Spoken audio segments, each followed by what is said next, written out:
कश्मीर में एनआईए की बड़ी कार्रवाई हुई है। 8 ठिकानों पर एनआईए की छापेमारी देखी गई है। डोडा, किश्तवाड़, रामबन में ये छापेमारी की कार्रवाई की गई है। रियासी, उधमपुर में भी एनआईए की छापेमारी हुई है। तो अजय देखिए, एनआईए ने भी बड़ी कार्रवाई की है। क्या इसी संदर्भ में कार्रवाई की गई है?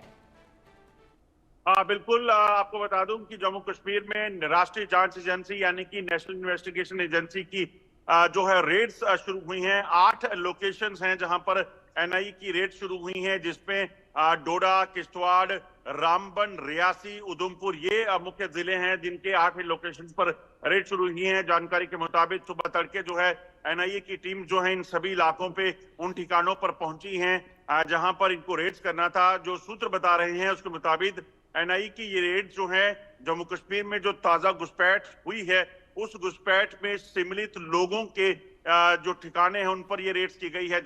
आपको बता दूं कि पिछले कुछ समय में लगातार जम्मू कश्मीर में आतंकी गतिविधियां बढ़ी और उसके पीछे की वजह जो सामने आई कि कुछ आतंकियों ने घुसपैठ करके जम्मू कश्मीर में जो है वो घुसपैठ की और उसके बाद यहाँ पर छुपे हुए हैं, और जिसके लिए कुछ लोगों ने जम्मू कश्मीर में बैठे इनके जो मददगार थे उन्होंने मदद देने की बात सामने आई, जिसके बाद राष्ट्रीय जांच एजेंसी को जो है उसमें शामिल किया गया और एनआईए ने मामला दर्ज कर अब जांच शुरू की, जिसमें कुछ ठिकाने जो हैं वो उसमें चिन्हित किए गए। अब उन 8 ठिकानों पर इस वक्त रेड चल रही है। माना जा रहा है कि इसमें कुछ लोगों को हिरासत में लिया जा सकता है। दरअसल देखें तो पिछले कुछ समय में जम्मू कश्मीर में जो आतंकी गतिविधियां बढ़ी, उसके पीछे की वजह ये थी कि पाकिस्तान से लगभग 100 से ज्यादा आतंकी घुसपैठ करके जम्मू कश्मीर पहुंचे। वो चुनावों के में खलल डालना चाहते थे, मगर जब चुनाव शांतिपूर्ण तरीके से हो गए उसके बाद इन आतंकियों ने लगातार जो टारगेट किलिंग के सिलसिले को, सेना को टारगेट करने के जो केसेस थे उसमें जो है वो हमलों को अंजाम दिया, जिसके बाद जो है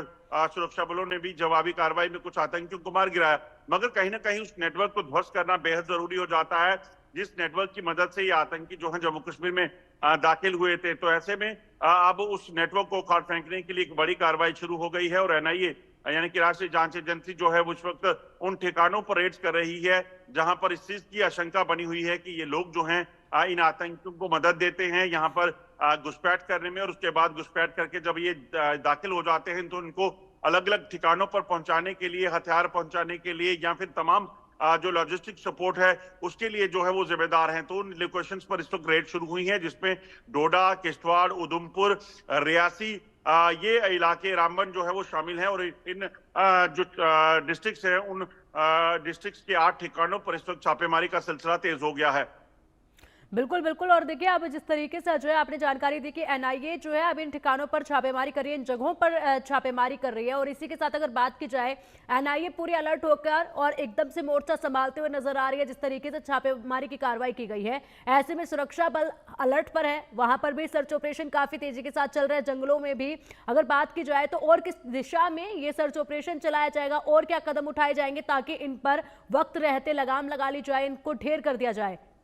देखिए, 2 चीजें बड़ी साफ हो जाती हैं। एक तरफ जो आतंकी यहाँ पे सक्रिय हैं उन आतंकियों को मार गिराना, और दूसरा उन आतंकियों के नेटवर्क को उखाड़ फेंकना। तो इसी में इस वक्त जो है कहीं ना कहीं ये कहा जाए कि एक ड्यूल एक्शन फोर्सेस का यहाँ दिखेगा। पहला जो सुरक्षा बल है वो लगातार आतंकियों के सफाई के लिए ऑपरेशंस को चला रहे हैं। उन ठिकानों पर जहां आतंकी छुपे हैं वहां पर इस वक्त जो है वो सर्च और कॉर्डन ऑपरेशन चल रहा है, और दूसरी तरफ जब राष्ट्रीय जांच एजेंसी उस नेटवर्क को उखाड़ फेंकने में शामिल होगी तो यकीनन एक डबल एक्शन देखने को मिलेगा, और उसी डबल एक्शन में कहीं ना कहीं सुरक्षा बलों को कामयाबियां मिलेंगी। और खासतौर पर उस नेटवर्क को उखाड़ फेंकने के बाद इस चीज में फायदा मिलेगा कि जो आतंकी घुसपैठ करने के लिए तैयार बैठे हैं, अगर वो घुसपैठ करके आते हैं तो उन्हें यहाँ पर लॉजिस्टिक सपोर्ट नहीं मिलेगा और उन्हें जल्द ट्रेस करके उनको मार गिराने में सुरक्षा बलों को सफलता मिलेगी। तो एक बड़ा एक्शन जो है इस वक्त एनआईए का शुरू हो चुका है, और दूसरी तरफ जो सुरक्षा बल है वो आतंकियों के मार गिराने के लिए ऑपरेशन को चला रहे हैं। तो बड़ा एक्शन जो है वो शुरू हो गया है।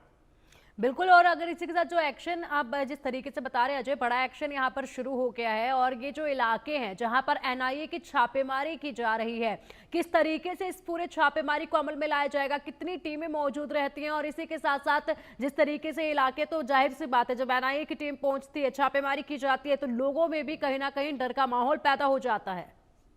देखिए, एनआईए की जांच जो है उन इलाकों में की जा रही है जहां जहां इस चीज का शक है, इस चीज का शुबा है कि ये लोग जो हैं या कुछ लोग जो चिन्हित किए गए हैं जो आतंकियों के मददगार हैं, उनके घरों, उनके ठिकानों पर ये छापेमारी हो रही है ताकि वहां से तमाम दस्तावेज या तमाम जो जानकारी है वो हासिल की जा सके और उसके बाद उन लोगों के खिलाफ कार्रवाई हो सके और पूरे नेटवर्क को उखाड़ फेंका जा सके। तो कहीं ना कहीं मकसद बड़ा साफ है कि जो भी लोग देश विरोधी गतिविधियों में शामिल है, पाकिस्तान की मददगार हैं या फिर आतंकियों की मददगार हैं, उनको चिन्हित करना, उनको ढूंढ निकालना बेहद जरूरी हो जाता है ताकि इस आतंकवाद को फलने फूलने का जो काम मदद देते हैं उन लोगों को आइडेंटिफाई किया जाए, उनको हिरासत में लिया जा सके। बिल्कुल, और अभी आपने जिस तरीके से ये भी बताया अजय कि हिरासत में लोगों को लिया जाएगा और ये कार्रवाई भी जल्द शुरू हो जाएगी और देखते देखते ये भी हो सकता है कि अब जैसे जैसे दिन बढ़ेगा हिरासत की खबरें भी जो है वो सामने आने लगेंगी। अगर बात की जाए तो इससे पहले भी इस तरीके से सामने आया जब घुसपैठ हुई तो उस वक्त भी इसी तरीके से लोगों के बीच में जाकर छुप जाते थे। तो वहां अगर एक अंदाजा लिया जाए तो कौन से वो इलाके होंगे जहां पर सबसे ज्यादा ऐसा नजर आ सकता है कि यहां से गिरफ्तारियां या फिर हिरासत में सबसे ज्यादा लिए जाएंगे लोग? जहां पर इस वक्त रेड चल रही है किश्तवाड़ को अगर आप देखें तो किश्तवाड़ वही इलाका है जहां पिछले कुछ समय में काफी आतंकी गतिविधियां देखी गई हैं। वहां पर अभी पिछले दिनों बीडीजी मेंबर्स की 2 की हत्या कर दी थी। उसके बाद सेना के जो काफिले है उसको टारगेट किया गया। कैप्टन थापा और उनके साथियों को एम्बुश के जरिए जो है वो आतंकियों ने निशाना बनाया। तो ये वो इलाके हैं। इसी तरह से अगर आप देखें तो उधमपुर में भी इसी तरह से बसंतगढ़ इलाके में जो है बीडीजी मेंबर की हत्या और सेना पर जो अटैक करके उनको नुकसान पहुंचाने का प्रयास आतंकियों ने किया था। रामबन क्योंकि कश्मीर से सटा हुआ है, ऐसे में इस चीज की आशंका है कि रामबन के रास्ते जो है आतंकी कश्मीर पहुंचते हैं तो वहां पर भी उनके मददगार छुपे हो सकते हैं। इसी तरह से रियासी में बस पर जब हमला हुआ था, यात्री बस पर जिसमें 9 यात्रियों की मौत हो गई थी, वो हमले में भी जो है एक जो लोकल था उसने आतंकियों को मदद दी थी और इस मामले में जो है कहीं ना कहीं उसको हिरासत में लिया गया था। तो तमाम वो जो लोग हैं जो आतंकियों के मददगार हो सकते हैं, उन लोगों को ढूंढ निकालने की कवायद जो है एनआईए ने तेज की है। बिल्कुल बिल्कुल अजय, और एनआईए ने यहाँ पर जिस तरीके से कार्रवाई तेज करी है, सुरक्षा बल भी वहाँ पर प्रमुखता के साथ इस ऑपरेशन को आगे बढ़ा रहे हैं। सर्च ऑपरेशन काफी तेज होता नजर आ रहा है। आप इन तमाम गतिविधियों पर नजर बनाए रखिएगा, अपडेट आपसे हम लेते रहेंगे। फिलहाल के लिए शुक्रिया आपका इन तमाम जानकारियों